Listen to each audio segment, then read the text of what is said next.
everyone, it's Patricia here. So with the turn of events, and by events I mean weather, because fall just came and was like, not cool. I was not prepared for that. But it also gives note to the fact that it's already the time when a year ago I was in Spain, and on my Facebook newsfeed I am getting all of these memories, like I was in Madrid at this time, and I was doing this, I climbed this mountain, and here I am working and going to school. Like, come on, not fair, Facebook. But no, seriously, like the weather changed, and it's been like cold and rainy, which is the weather that totally was where I was studying, so it's just reminding me about it even more.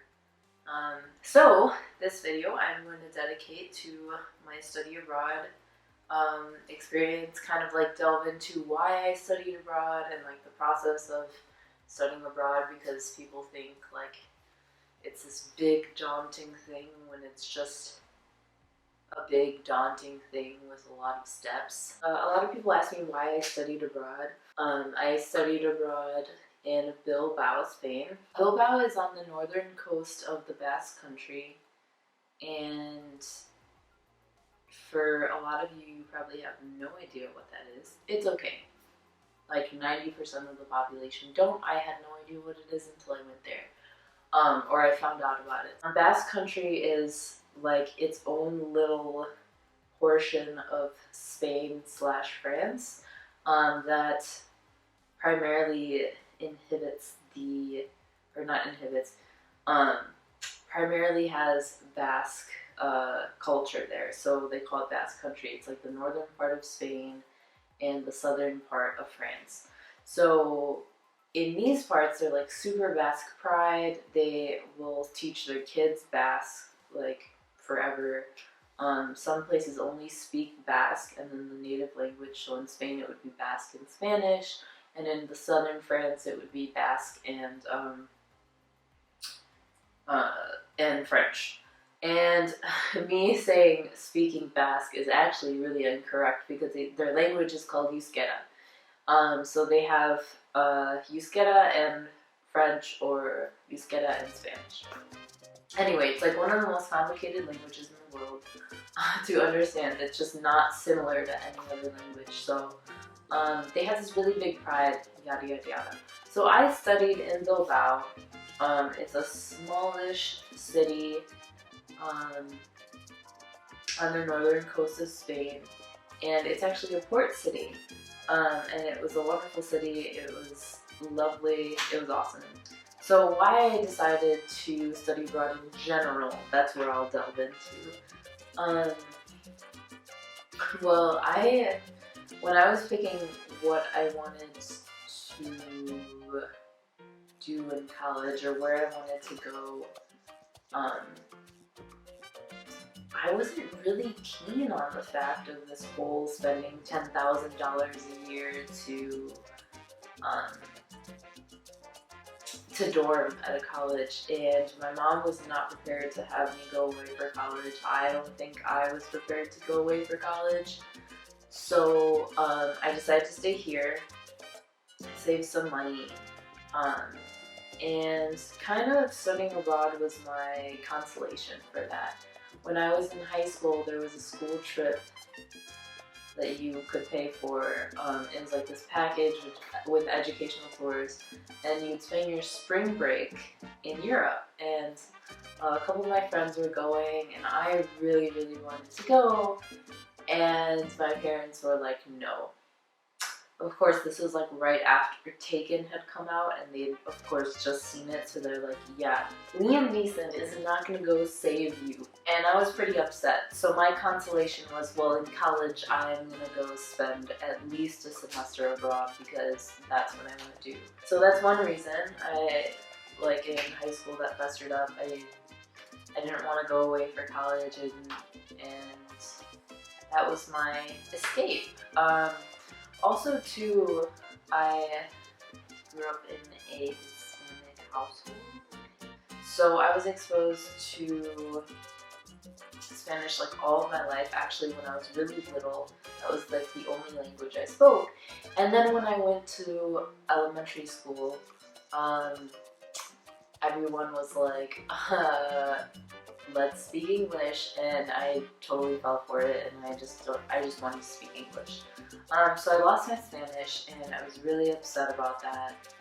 And so I've been studying it ever since I've been in school, and I wanted to be able to speak it. Because if you're Hispanic and you don't know Spanish, you have this heavy as hell accent, and everyone makes fun of you, and I was very insecure about that. So like I could never speak Spanish in front of my family because I sounded so like American. The struggle was really real. So because of that, I was like, hell, I'll go to Spain and I will practice my Spanish there, because 9 out of 10 chances I'm never going to see most of the people I meet over there again. Fine, awesome. No one will laugh at me. And if they do, who cares? I'm not going to see them.